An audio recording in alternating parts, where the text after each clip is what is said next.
What's going on, people? We are Tottenham TV back here for a post-match fan show. Only a week to go until the big kickoff for Spurs in the Premier League against Brentford next Sunday.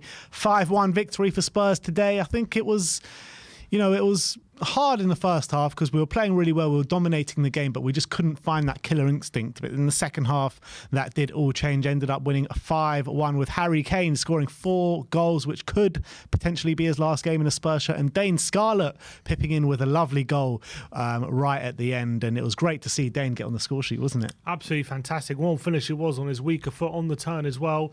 I think some standout performances during the game. James Maddison, I thought, really came to life in this game. Destiny Udogie carried on his impressive preseason form, and I thought we saw glimpses of the old Kulusevski back in, looking in confident mood in that second half, grabbing himself a couple of assists and running the fullback ragged throughout that whole second half. So I think there's a lot of positives to take away. Obviously, unfortunately, it was only against Shakhtar, so it's not like the best opposition, but then again, it's not the worst either. You can definitely play a lot worse teams than Shakhtar, as we've seen already. Before we get into the callers, I guess we've got some quotes here from Ange Postecoglou on Harry Kane. He says, "There's no doubt I would use Harry. I don't need today to tell me that. He's a fantastic striker, one of the world's best, and I think the way the team plays will help him as well. He loves scoring, and he saw today we created loads of chances, and he was the beneficiary of that." He went on to say, "From my perspective, I don't know what a deadline means. We know there's one deadline, and that's the end of the transfer window. Beyond that, I'm in an open dialogue with Harry and with the club on a regular basis. I've said to them, if the status quo changes, then inform me. I don't need to know about the comings and goings in between. I just want to deal with what's in front of me because I've got still, irrespective of the outcome of that, I'm building a team here. I can't wait for a decision either way. I can't wait for a decision either way to get going. We don't have the time or the luxury to do that. I'm working with what's in front of me. You saw today that Harry certainly is invested in what we're doing, and we'll keep on doing that unless something changes." Yeah, I mean, to be honest, what else can he say? But it's... he just wants this sorted as soon as possible, like the rest of us, to be honest. This question of Harry Kane looming over our heads every single press conference, every single interview, every time anything gets talked out in the press, is just no good for anyone. So I think Ange, more than anyone, probably wants this sorted sooner rather than later. And there was another good quote from Postecoglou. He was asked on Spurs play if he was happy with the performance today, and he said he was happy with parts of it, but unhappy with parts of it. He went into detail about how at the end of the first half, he felt that a lot of the players were just passing it around and basically waiting for half time. And he said that in the second half, he really made it clear that that was unacceptable, and that's not how we want to play. And he said you can't be looking at the clock or the scoreline and start to change how you want to play. We're trying to develop a way of playing, and you've got to stick to it, irrespective of what time of the game it is and what the scoreline is or anything like that. And we have to stick to our principles, and I don't want to see what I saw at the end of that first half again, where you're just passing it around and waiting for half time. And I thought that was great to hear from Postecoglou, like being firm with the team. Even though at the end of the game we won 5-1, he's still saying to them, look, we can't be having that. Yeah, and it's absolutely spot on from Ange. And I remember saying to you as well, like in the latter stages of that first half, this seems like we've reverted back into Conte ball. Everyone was behind the ball wasn't being moved quick enough in those stages of the first half. So it's great to see Ange really, first of all, talk about that in the press, and second of all, really lay into the team when he doesn't feel like they're buying into or doing his instruction. Absolutely. But now it is time to get you guys on, your chance to have your say. If you do want to come on and have your say, the link is in the community section for all gold members. If you do want to grab your membership and you don't have one, the link is in the description. But let's go on to our first guest. He's just getting into place. He is just getting ready.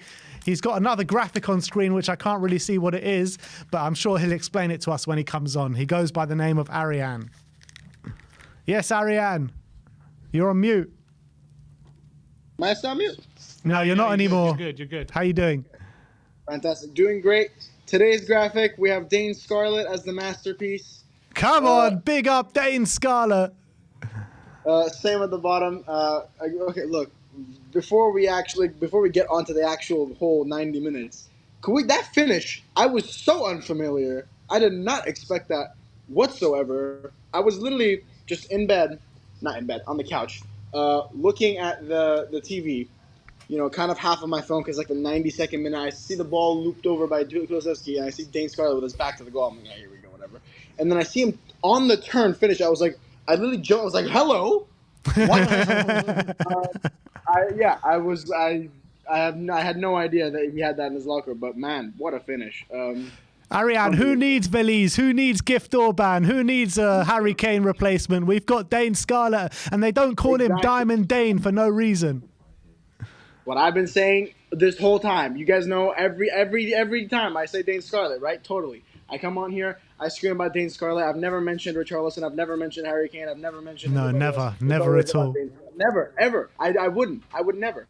No, but unreal finish. Let's get to the game.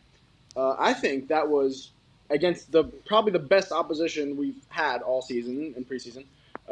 Because realistically, West Ham, we had their B team, and Lion City Sailors are Sailors. I think against what is, admittedly a bottom tier Champions League side still, they are, not the best side, but also not the worst side. They were actually that was a really good performance, really promising. I think like everybody else, the three standout players, maybe the four really, were Madison, Udogie, Sarr, and I think in that second half, Kulusevski, and I think Harry Kane speaks for himself, but I'm not going to mention him because everybody knows about Harry Kane. I was talking about the four standouts that we didn't expect to see that high performance, especially Madison, though. Madison was, I think, even though Kane scored 4 goals, Madison took my man of the match. Incredible performance. Absolutely incredible. That's what I wanted to see from anybody in that midfield. That's, I think, what we saw from Lo Celso against West Ham and the Lion City Sailors. And I think this time, because I think Kane was really more in the box, gave Madison the space to work. And he was sublime.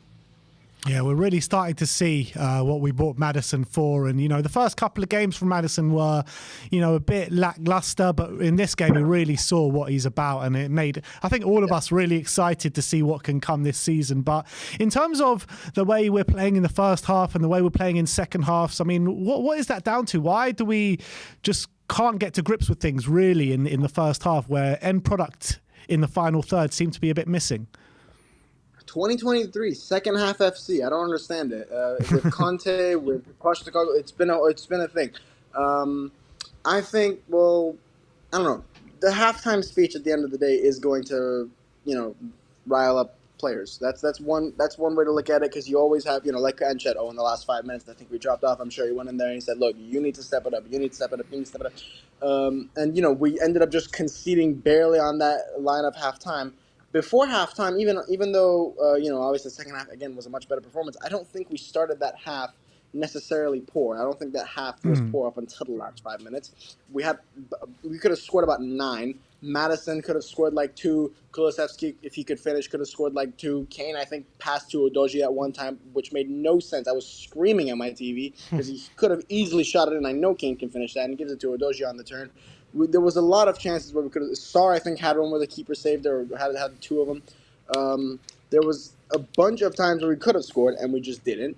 And then in the second half, we were just more clinical. And really, their goal came from, unfortunately, a really bad Davis mistake in the air where he just stared at the ball. And, that happens when you have a 5'11" fullback playing at center back. Thankfully, we finally solved that with Van de Ven. But that's just what happened. At the end of the day, I don't even think that first half was so bad. I think that second half we were just a lot more clinical, and it made it look much better. But again, I don't know. It's a weird one. Tell me about Kulusevski in that second half, because I look like finally we're seeing that confident Kulusevski that we feel like haven't seen in maybe a few months. Do you reckon that was indication maybe he's getting back to his best? I think even the first half he was actually quite good. I think Kulusevski's main problem has always been his kind of speed on the transition. That's always what he kind of that's where his weakness is, or his weak foot. But I think today his weak foot was actually quite good. He was using it, cutting back, and even I think he shot with it from outside the box, which took me by surprise. He had some good moments in the first half. When we are in their final third, when we're already there, he has the technical ability to play that intricate football, and we do fantastic. I really like Kulusevski there, and I think he showed that even in the first half. He had a couple of chances in the first half too, but in that second half, because the whole team I think was also performing at a higher standard, we were in their third for so much longer that Kulusevski had the time to get comfortable in where he is best, and that's why we saw such a good Kulusevski. I think he ended up getting 2 assists in the end. could have scored about 4 if he could finish. They were half chances, to be fair. Not like they were tap-ins that he missed, but he had a lot of chances of major influence, and I think when we allow him to play in that final third, if we're not making him transition and use his speed, which is his weakness, and we allow him to use his technical ability, which is cutting in and playing in that half space, he can produce those performances week in, week out, because that's what he's good at. And, that's what I love about Ange. We're playing all of our players to what they're good at, not because that's what the system says. We're not suffering. I don't know what it is about Italians and suffering. We don't need to suffer. We need to play to our strength. That's what I'm saying. I love that we play to our players' strengths. Ariane, let's talk about the fullbacks today, Destiny and Emerson. I thought both of them put in really good displays. Do you think now they're probably the 2 strongest bets for the start of the season? I think so. I think maybe with Van de Ven coming in and we have a little bit more defensive security, I'd like to see what Porro can do. But, I mean, it is Emerson's spot to lose now for sure. Every time he's come in, I think he's looked better. He's also looked more defensively solid. But Udogie is magnificent. Absolutely. Yeah. I don't know if it's Udogie or Udogie. I'm going to keep going back and forth until I figure it out. But he was magnificent. I think especially in that first half, I think he was the best player that first half. He was unreal. Every time he goes in, like, I have this, like, after watching us for what has been like 3 seasons in a row now where we cannot defend, I get like nervous seeing our defenders charge at the ball, because in my mind I'm thinking we lost this 50-50 because I'm so used to losing the 50-50 and everybody retreats back into our own 18-yard box. But every time Udogie goes for it, I'm saying, shit, we lost it, and he gets it. And it surprises me and it impresses me, and he's done it so many times, and he drives up so much. He's an attacking outlet and so solid defensively. It's such a joy to watch, because when he takes that half, like in this system, the fullbacks kind of go to the central area.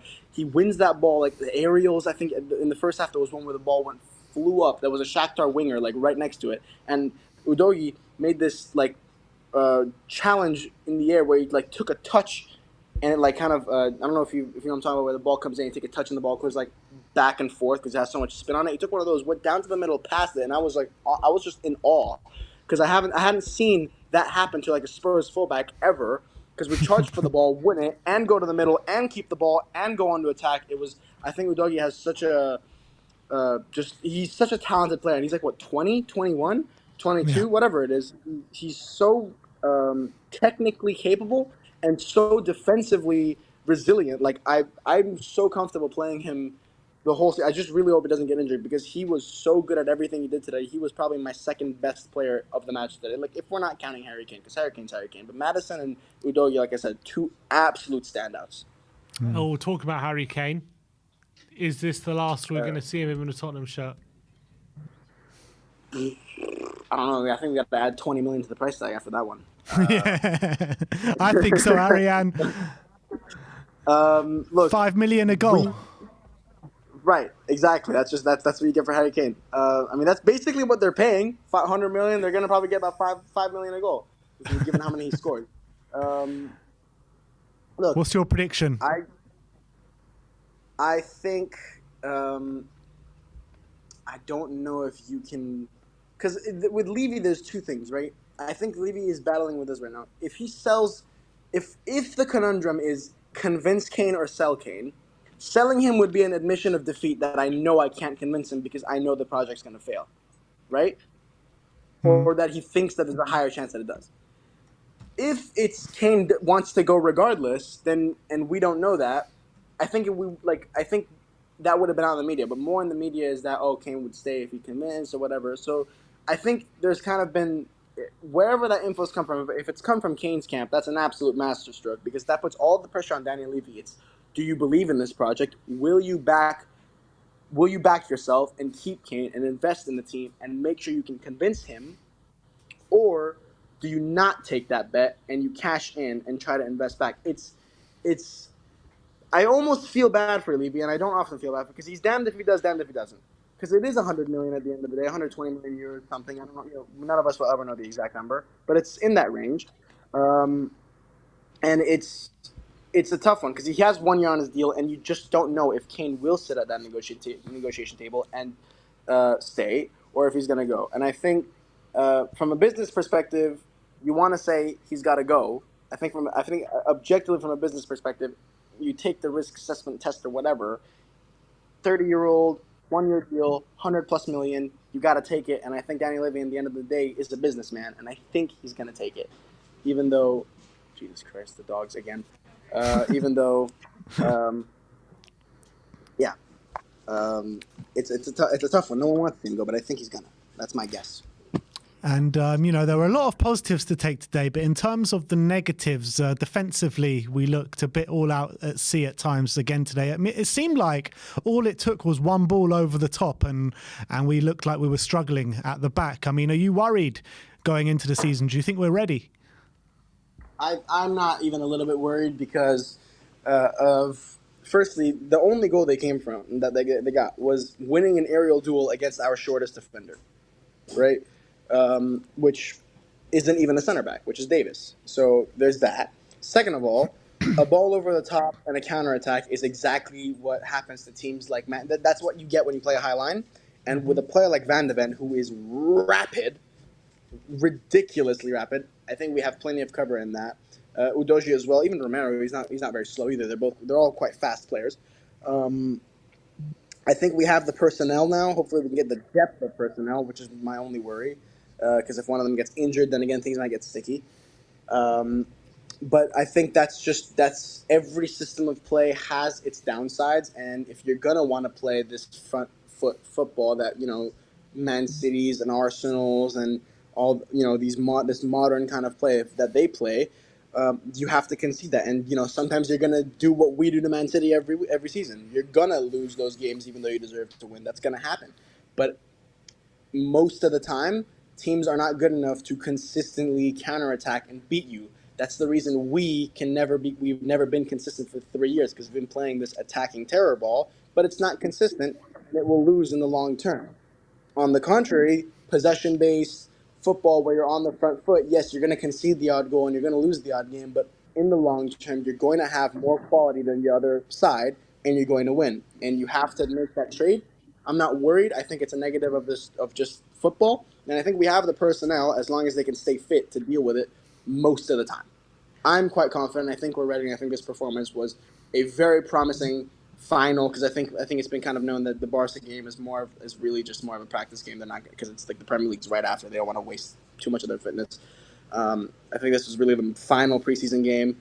I wish we had more, like a lot of the other teams have had, but I can't complain too much. I think this was a really promising performance going into Brentford, and especially with Van de Ven, maybe one other signing. Hopefully, we can kick on, and I think we're in a pretty decent position to have a really good start to the season. All right, big up Ariane. Thanks for coming on today, and we'll see you next time. Good to see you, Ariane. Against Barcelona, and as always, come on, you Spurs! Come on, you Spurs! And big up to Ariane.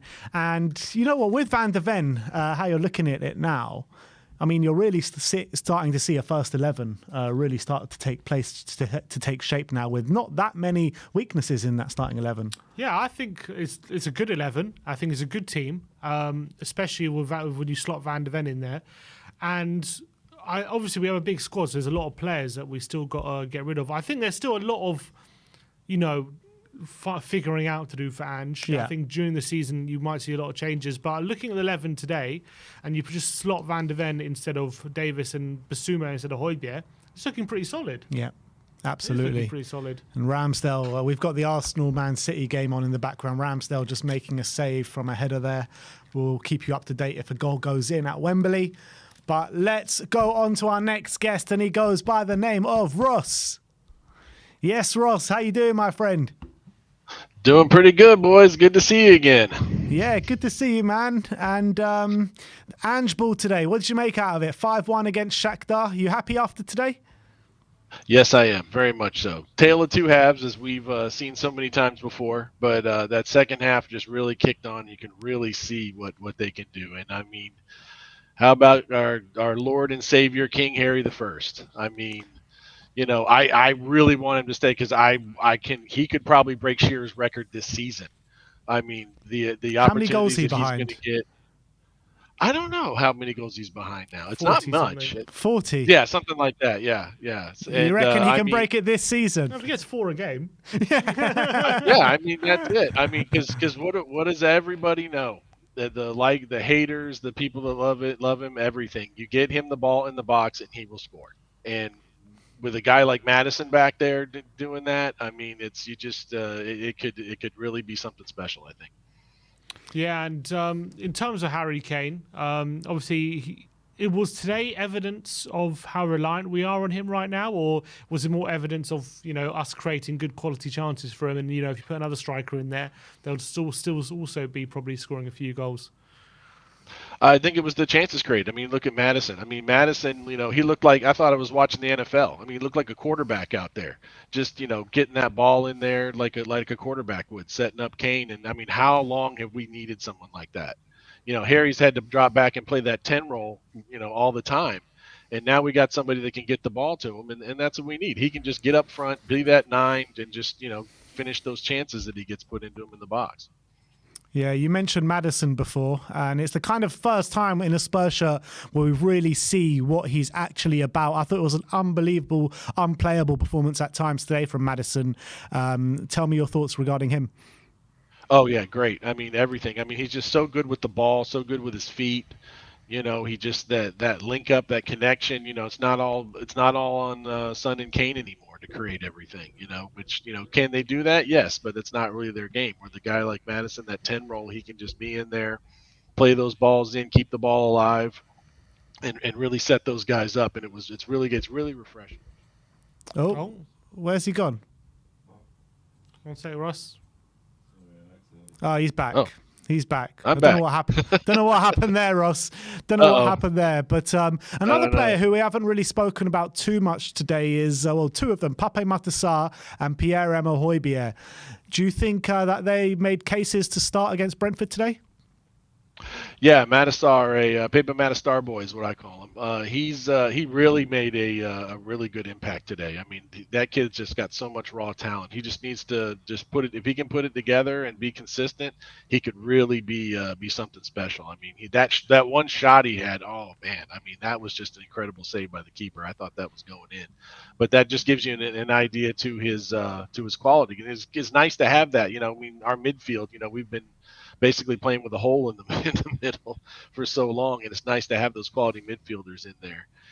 And Pierre did well too, and he plays up front more with Denmark, so he can do that. I remember watching the Euros last year and seeing him play more forward. I hadn't really seen much of him, and he can do that, and he's comfortable doing that. And I think he does a little better with that, more than having to be back deep and play in defense. And I don't think he really kind of likes that too much. Looking at the team today, be it that we are 1 week away from the Premier League starting, how many changes do you expect in next week's lineup compared to what you saw today? I don't think many. I mean, given the fact that Ange played them as long as he did, I think that's pretty much who he's looking at to be his starting 11. Hopefully, Van de Ven maybe can come in there and plug and replace Davis in there in the center back position, but everybody else looked pretty good. And in that second half, everybody just started playing together so much better. And I don't think there's going to be a lot. There may be somebody come in a surprise here and there, but I think that's pretty. What about the guy up front? Will there be a change there?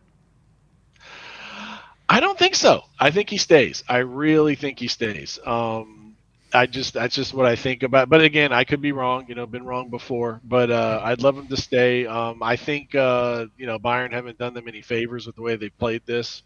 It's like they obviously don't know who Daniel Levy is. I mean, because like the guy, hate the guy. You're not going to try to tell him what's what. That's not going to work. Exactly. Not with that man. They set him a deadline and he went on holiday. Exactly. Yeah. That tells you exactly what you're dealing with right there, man. In terms of Heung-min Son, not the greatest performance in my opinion from him today. Is it a worry? Is it a concern for you for Heung-min Son maybe in the position that he was playing in today?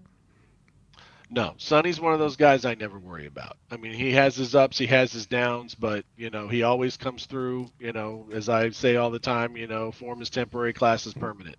That guy, I don't worry about him. He's going to come on. He has his times where he's up and down, and that's, sometimes that's people are critical of him for that, but he's just a world-class player, and no, I don't ever worry about him because I know at any moment he can kick on and do something brilliant.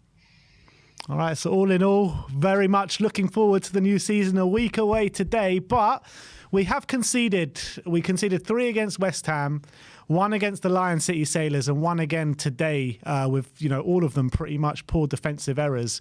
Is that something of a cause for concern with the new season only a week away? Maybe a little bit, but it's also it's different systems now. These guys are used to playing sitting back. Now they're playing with the high line, so they have to get adjusted to being able to get back quicker rather than they were already there. So it's a lot of that. I think again, just a change in the system. And as I said, they got that one ball over the top, and the guy won the duel, and they won it. But other times they got back and covered. And Vicario did pretty good. Had some good saves. Venom, that's what I'm calling him because that's what I heard. That's a good nickname I heard for him. And he had some really nice saves, which is good. People were being really critical of him, and it's like that goal was not his fault. I mean, if your defenders don't help you out, I don't care how good a keeper you are. There's just some saves you're just not going to make. Yeah. All right, Ross. Always a pleasure to speak to you, especially after a nice 5-1 victory for Tottenham Hotspur. And I'm sure we'll speak to you very soon. So thanks for coming on. Exactly. Always a pleasure, boys. Come on, you Spurs. Come on. Big up to Ross over there, but let's keep going. We've got Perchy coming on next. You right, Perchy? How's it going, mate? I'm all good. How are you, boys? Yeah, all good. You got Spurs coming to your town this week. You going? I am going. I'm going on Tuesday. It's my birthday tomorrow, so I'm gonna go. It's my Happy birthday, my friend. Cheers, man. No, cheers. Yeah, no, I'm going on. I'm going Tuesday, so it'll be good to see how we play. Yeah. What do you think about today then? What are your thoughts? What are your thoughts? Yeah, what are your thoughts, Percy? Don't be coming on here and asking us questions. Who do you think you are? It's not interviewing you boys, man. No, listen, I thought it was good. I thought, again, I mean, the Harry Kane 4 goals is already going to start all the rumours up again. It's all going to start, we can't do it without Kane and, like all that stuff. I think whether, I know all the people now are going to be in the chat going, no, we can't sell him. You have to. But I think, do you know the one thing, the positives, the big thing about it is there's goals in this team. Yeah, I know Kane scored 4 of them today, but we're creating loads. I think James Maddison's been an absolute revelation. He's added so much to this team that we've needed. My massive worry is Son and Kulusevski. I think they've been poor in pre-season. Do you not think Kulu had a good game today? No. What did he do? Really? It was amazing. I didn't think he had. I thought he had patches of good bits. I mean, the assist into Kane was a good one. It was good. But apart from that, he's so one-dimensional. Don't you not think that? I thought second half he was excellent in the second half. I think second half, granted, yeah. I thought first half definitely weren't good, but in the first half, second half, yeah. I thought we had a lot more of the ball second half, and we kind of dictated it and controlled it. But I just think Kulu seems so one-dimensional as a football player. Like when Solomon came on, I went boom, impact. I like that about him. Like it's something about Manuel Solomon I really like. And Dane Scarlett, fair play. What a finish, by the way. What a goal that was. Yeah, I mean, that turn and shot was something sublime. Yeah. I mean, two out of N17, one potentially going. Could another one step up? I just think it's one of those. I mean, if Kane goes, I think the Kane situation is irrelevant of today. I think people are going to start going, "Oh my God, we can't do it." I think if you get £100 million for a player with 1 year left that doesn't want to sign a new deal, I think you're crazy if you don't. I mean, name me another football club that would ever do that. I don't know. Like, I just think it's mad. I mean, I just think what we have to do is we've got to go and look and think, where are we going to get goals now? We need to find more goals elsewhere. I think that's what I'm trying to get at. The biggest concern for me is not Kane scoring loads of goals. It's the fact that Son, Kulusevski aren't scoring goals. You expect them to be scoring goals. Shakhtar were awful today. I thought they were awful. I mean, we should be beating teams like that. No disrespect to them. Yeah, in our last pre-season game, really, we're not 100% sure what kind of team is going to play on Tuesday. But with a week to go against Brentford, are you excited about what the new season can bring, or are you concerned about where we're at with a week to go? I'll split that into two. I'm really excited because we're going to play proper football again. None of this boring dinosaur football anymore is gone.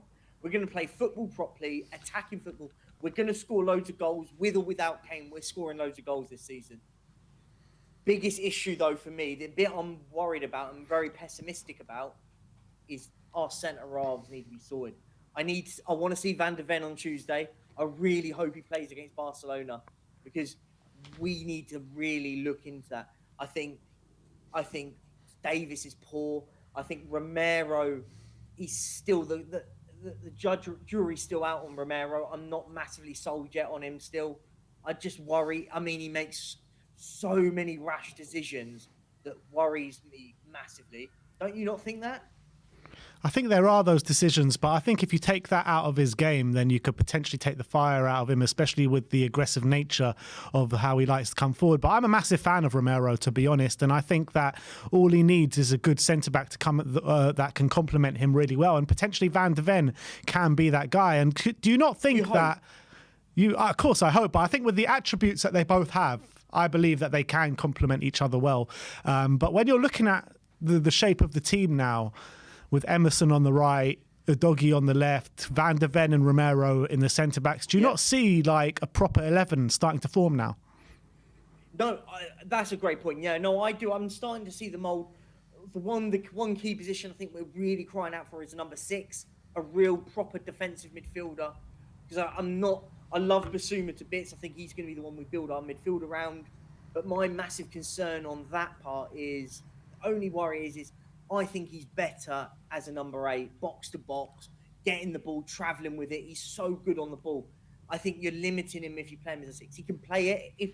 If for example, if we go, do you know what? But we're looking to invest in that position in the next 12 months. I don't mind. But yeah, I think I'm excited with Maddison. I'm really excited to see Solomon more. And listen, it's all about what happens going forward now. Like, I think you're right defensively. Van de Ven now has to come in straight away. A lot of pressure on this kid now to hit the ground running straight away. I think he'll do it. I'm massively excited. I was one of these that was championing. I think he's a better fit than Tapsoba. I think everyone was about Tapsoba. I think Van de Ven on that left side, I think he's the real deal. So you happy with the summer business? Yeah, no, I think so. I think we're probably 1 or 2 away just to sort of solidify it. But I think we've done business well. I just worry the only business I think we didn't do right was not necessarily about who we signed. It was how quick we signed him. I think Van de Ven should have happened a month ago. I mean, and then had him play it pre-season. It's a worry that he's only going to have maybe even 1 pre-season game, may not have any. I think that's a concern for me. But listen, it is what it is. I think we have to be a bit more optimistic and a bit positive with the season under Ange Postecoglou. I think he is the one that is galvanising this team a lot more. You're seeing a lot more happy players. You didn't see this happiness under Conte. They looked miserable for most of last season. We started seeing the players like Basuma looked happy. A lot of these players look much more excited. So that can't be a negative. Do you know what I mean? That can't be a negative. I think we've got the right man for the right job here. We're going to enjoy the football this season coming now. The season's going to be enjoyable because we're going to see it. But one thing fans need to realise, we have to be a bit more reserved. There's going to be games where we're going to lose games 4-3. There's going to be games where we go and win 5-2, losing 5. It's going to be a crazy season. We just can't. We need to, as a fan base, just go, do you know what? It is what it is. We need to accept it and not throw the toys out the pram immediately is the main one for me. All right, you hear that? The cause for patience from Percy. Thanks for coming on today, my friend. Thanks for coming on. Thanks for having me on, boys. And we'll see you next time. Enjoy Tuesday, Definitely. mate. Enjoy it. Cheers. Catch you soon. And happy birthday. Thank you very much.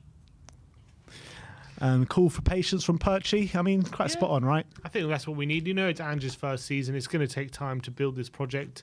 It's not look, as much as we hope things improve quickly, it's never going to improve to the level that we're happy until it takes a bit of time. And as much as, you know, hopefully we're back competing for European places next season or whatever, there are going to be frustrations that we're going to have to deal with because that's always the start of a project. How do you feel that Ange is feeling right now about how prepared they are for the new season? Do you think that he's probably where he thought we would be at right now? A bit behind, a bit ahead? I would say probably a bit behind because of the lack of preparation in pre-season and also the slow signings. I don't think he'd be like completely unhappy. I think, look, the team is coming together. There are things definitely on the pitch you can see he's had his imprint on. Yeah. And we have had a few signings through the door, but I don't think he'd be perfectly happy. I'd reckon. I don't know if you can put a number on it, but I reckon he'd be like. I wouldn't. I reckon he'd be a bit more frustrated than happy. I don't know about you, but I can like sense a bit of frustration in his tone, in his interviews and his answers and stuff like that. Things aren't like overly positive from what he's saying. And it doesn't seem to be a guy who's like at the end of his tether or anything. Yeah. But he definitely seems like a bit frustrated that things could have been done a bit better since he's come in. All right, let's move on to our next guest, and he goes by the name of KPV. Hello, boys. How you doing, Carl? You all right? Yeah, I'm feeling good.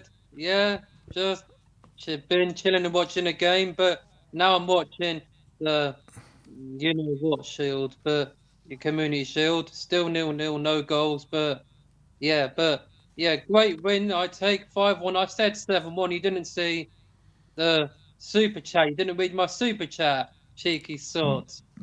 Missed that one, KPV. Sorry about that. Yeah, but yeah, great win today, 5-1. I said 7-1, but I would have taken a 7-1 anyway.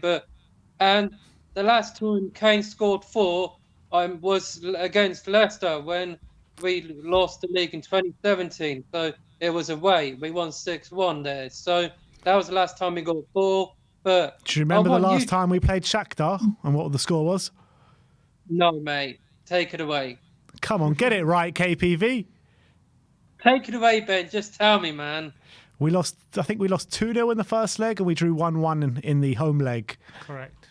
Where we were actually pushing really hard to get that second goal, and then we got sucker punched right at the end by Fernandinho. Wait, we went out the Europa League in 2008, I think it was. Yeah. Well, yeah, that was under Redknapp. Ramos. Was it? Yeah, it was Redknapp. It was after Ramos got sacked. Oh yeah, because we didn't do well against Stoke then, like just after we won the Carling Cup. But like you bring in a manager who's won silverware, one with Seville, he's won the Europa League, but like another from one Spain manager to Harry Redknapp, like great job. Like then we get knocked out the Europa League. Like we've been in Europe every season since then, but not this season. But we do get to see the team in all white kit. Who really impressed you apart from Harry Kane today? I've got to say, Kulusevski, my guy, Kulu. I thought he had a great game. I disagree with Perchy, I'm afraid. Like, he did have a good game, and I disagree with people. So people need to stop being a bit harsh on my guy, Kulu, because I've got him on the back of my Spurs shirt. Oh, it can't be harsh to him then. If whoever's KPV's got on the back of his shirt, you got to be positive about.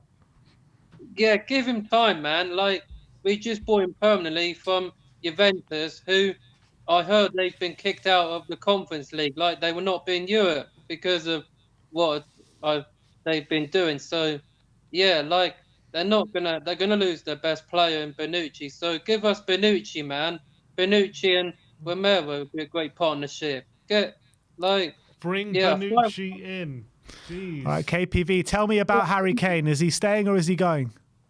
He's staying, man. Like, he's staying. Like, 4 goals and the price will go up, man. Like, the league is going to have to offer at least 300 million. Like, there's no way Bayern will pay 300 million because too expensive. Like, Bale was the most expensive player in 2013, but yeah, Neymar just beat him to it then a couple of summers later. So imagine Kane is the most expensive player to be sold 300 million. Then we're going to have to use all that Kane money to buy another centre back, at least 2 or 3 more. Then I say we are there, like challenging City and Liverpool, because they're the ones that have been fighting for the league over the last decade. So yeah, I say get at least 2 more centre backs in now that Van der Ven is flying to Tottenham today for medical, and hopefully he'll play on Tuesday. Like, yeah, it'll be nice to see him play. And we couldn't beat Barcelona on our run to the Champions League final in 2019. So we need to beat them this time. We need to beat them this time. Yeah, and I want to wish happy birthday to Perch and a belated happy birthday to the Viking Højbjerg for yesterday. Nice, we got a birthday for Højbjerg, and it's a shame Lloris didn't get a good buy. Like, we could have at least done that. But yeah, great win today. Bring on the Brentford game away. Like, if we don't win, then you're going to hear a big rant from our man Brian Daigle like he did before. So, like, It doesn't take a loss to rile up Brian Daigle. I tell you that, KBV. But look, it's great to have you on as always today, Carl. Good to speak to you, bro. no, And we'll speak to you soon. I'll see you next Sunday after the Brentford game. If one of you staying, one of you is going. So, which one is it? And Will be a surprise. All will be revealed, KPV. All will be revealed. and Someone's excited. anyway, next See you, please. Carl. Yeah, Joey, big up. I'm out. See you, Carl. He's introducing guests for us, apparently. Taking the role of As presenter. introduced by KPV, next up is the Joracle. What an entrance, Jory. How you doing, my friend? I'm good, guys. How about you? Yeah, all good, man. All good. Talk to me. What are your feelings on Ange Ball so far? Like you mentioned in your watch along, it's certainly entertaining. That's for sure. I sent you a couple super chats. You know, I'm Thank you for that. I'm quite worried about the defensive side of things. You know, because we're not gonna just be allowed to have possession. You know, we're gonna have to fight for it. And fighting for it means opportunities on the transition for the other teams. And as it is, we're way too weak at the back, and I feel like we're going into it almost playing a vintage Liverpool without Van Dijk, type defensive setup, and even though Van de Ven is fast, he's young, he's just coming into the league, we can't put everything on him right away. So I am nervous about that. But going forward, there's a lot of positive. I saw a lot of good players today for sure. Madison was amazing. I think Papa Massasa is going to turn into some kind of star. I think Kulo started to look his old self. Kane, of course, unbelievable how ruthless the guy is. He doesn't need any opportunity, and he absolutely kills the opponent. Like you need. Even Sonny, I thought, he is struggling a little bit, but that's kind of, I feel like that's often, when you're close with Sonny, he's tweaking position a little bit and touches and stuff like that. And, I didn't see the heavy touch. I didn't see the, misreading of the, like when Sonny's at his worst. I didn't see any of that. But of course, we need to kind of, like, I would prefer to see him as a 9, straight out 9 if Kane goes. And in terms of Kane goes, by the way, guys, I think it's almost to the day a year ago that I called in last preseason after some preseason game, and I had a little rant about if we didn't get in at least 2 centre backs, we would be risking the whole project. And by risking the whole project, we would be risking Conte's tenure. And by risking Conte's tenure, we would be losing out on Kane. He would leave. And I do feel this is one of those Jericho. Sorry, Jory, but Man City have just scored. Cole Palmer has just put it into the roof of the net. And Arsenal are 1-0 down with 15 minutes to go. Beautiful stuff at Wembley. But sorry, Jory, to cut you off there. No. You can cut me off for that anytime. Don't worry about it. But sorry, carry on. Yeah, no. So, like the 2 centre backs that I feared that we were missing out on last season or before last season is still the overriding issue, And my big fear is, because I really want this Ange project. I'm up for it. But my big fear is, like, I know that we're going to have a 4-0 against Bournemouth or something like that. We're going to have quite a few of those if it's looking like we played today.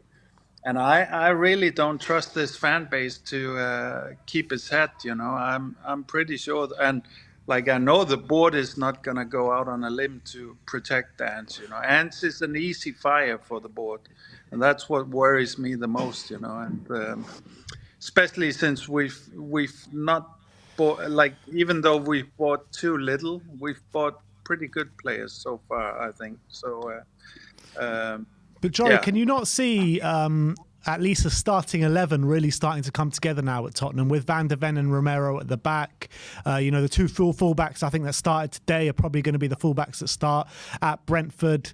And then you've got a lot of midfield options that are all fighting for that position. And then obviously you've got the players that we've got in the forward line. Can you not see something starting to build here?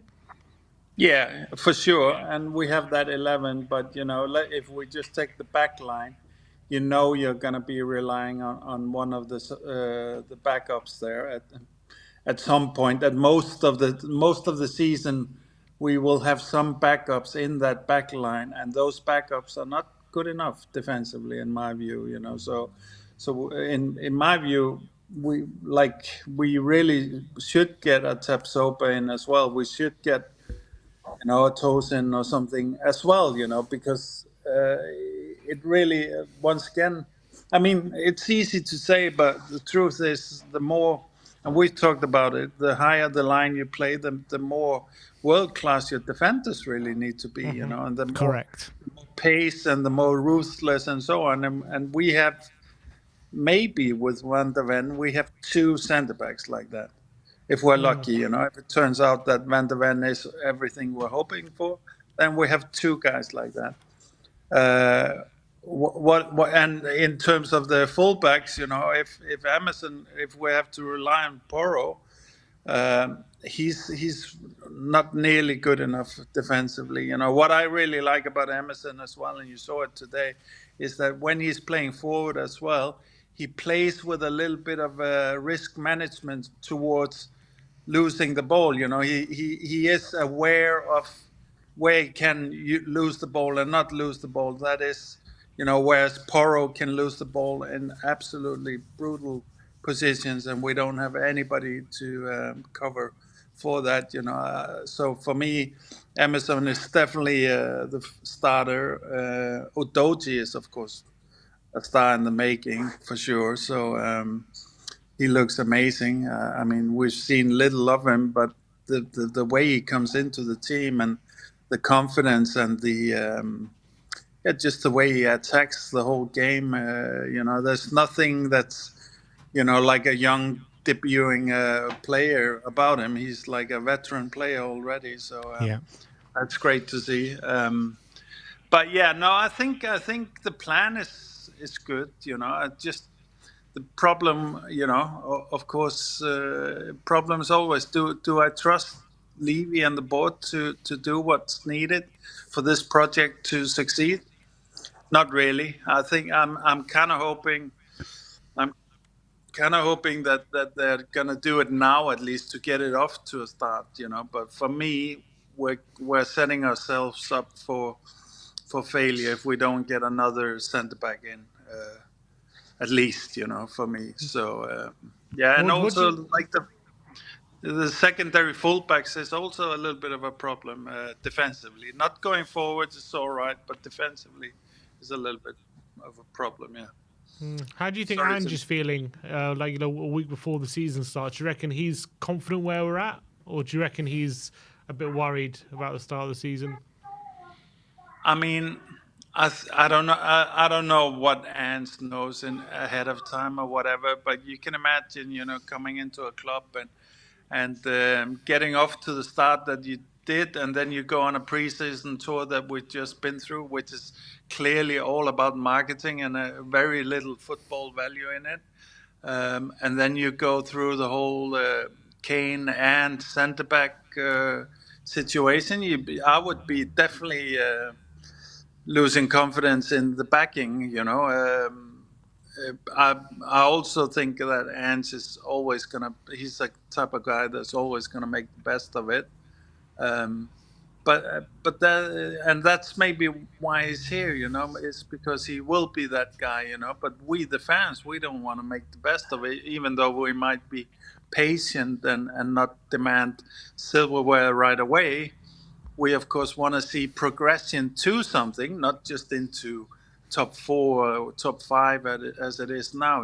We want to see it materialize into some final accolade. And if we still run into the same problems with the backing of a completely different manager now, then it becomes pretty hopeless. And we also know that Ange is going to have to take the fall for those shortcomings. So, but I mean, it's premature for sure. But I like this preseason is already a scandal in my view.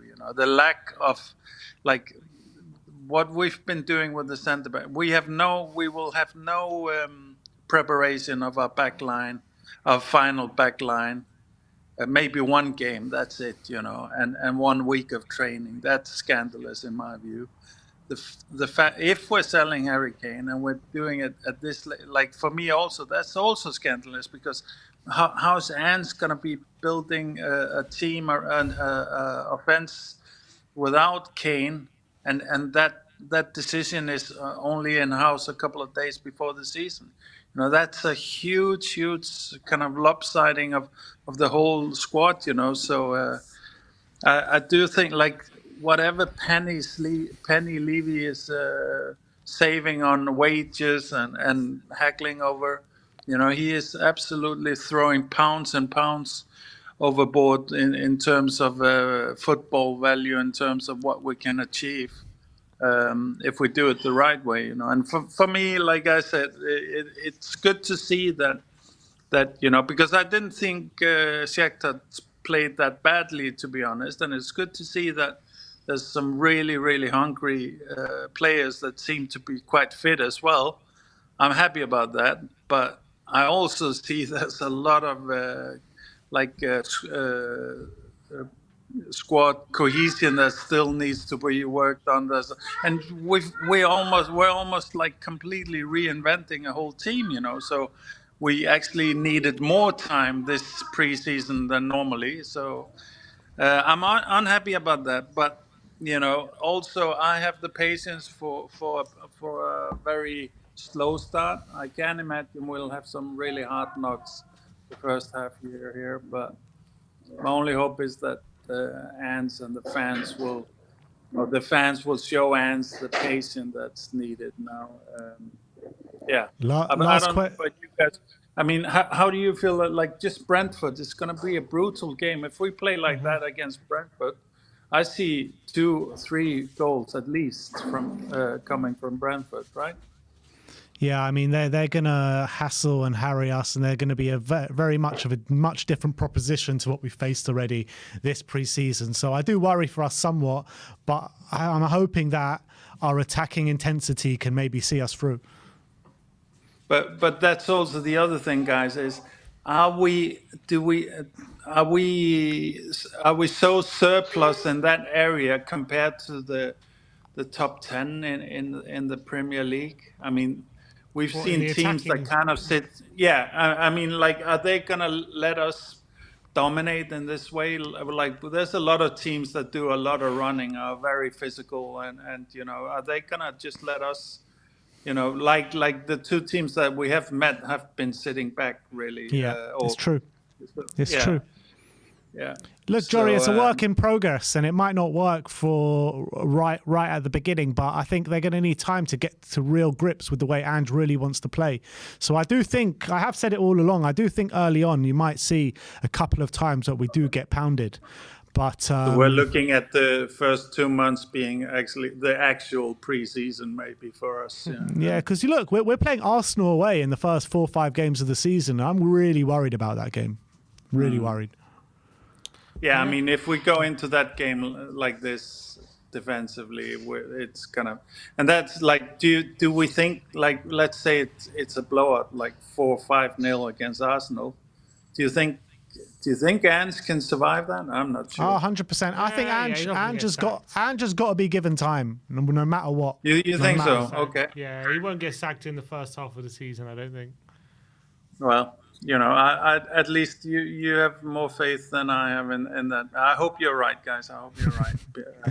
Because this is my biggest worry: is these kind of scandalous results. People are gonna completely lose it over. And what I've seen so far from the board is that they are very quick to throw the manager under the bus. So yeah, but anyway, guys. I won't keep you anymore. I'm all in with the end stuff, and there's a lot of good stuff. We just need to finish this defensive project, and then we'll can get the ball rolling properly. All right, big up, Jory. Thanks for coming on today. Big up, guys. We'll speak to you soon. Come on, you Spurs. Come on, you Spurs. Nice one, Jory. All right, so I think that is that for the post-match fan show today. Ange's press conference will be with you very, very soon, so keep your eyes peeled for that one. Thank you, everyone, for joining us today. Like, subscribe, and comment. And as always, come on, you Spurs.